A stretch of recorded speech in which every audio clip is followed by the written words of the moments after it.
Welcome to the deep dive. Today, we're really trying to get under the hood of Kalshi.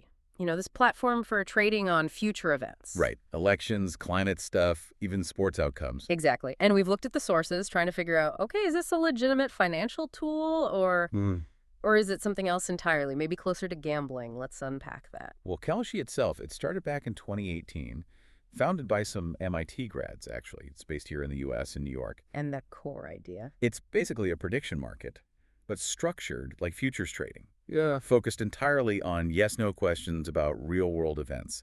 Will X happen, yes or no? Okay. And maybe the most important piece right off the bat, what makes it seem legitimate, is the regulation aspect. Yeah, that's key. It's regulated federally by the Commodity Futures Trading Commission, the CFTC. It's a designated contract market, a DCM, which sounds a bit technical, maybe. It does, but it's important because the CFTC, they normally oversee things like oil contracts, corn futures, commodities. Right, not usually event outcomes like this.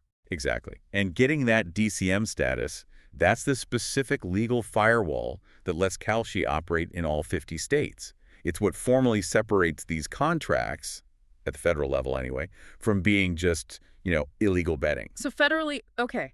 But that doesn't mean it's safe, does it? Not at all. That's the crucial distinction. Right. While it's legally allowed, the sources are pretty clear. These are extremely high-risk, speculative things to trade. Definitely not like buying stocks or ETFs. No, not conventional investing. And you hear from users, people reporting they lost money, sometimes really quickly. And it's not always just about picking the wrong side of the yes-no. So it's about the mechanics, too. This is where some of those user concerns we saw come in, right? Precisely.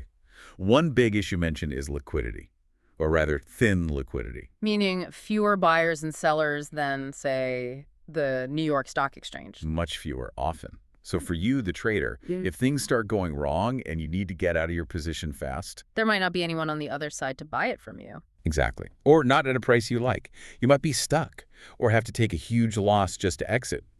That's a risk you don't see as much in really liquid markets. Okay, that's a big one. What else? The fine print. It sounds boring, but it's critical here. Your trade succeeding doesn't just depend on, say, if it rains. It depends on how the contract defines rain. Like which weather station, what specific measurement. Exactly. The resolution source, the exact threshold. If you haven't read that contract specification really closely, you could lose the trade based on a technicality you completely missed. Which feels like it could happen easily if you're just focused on the main event. Very easily.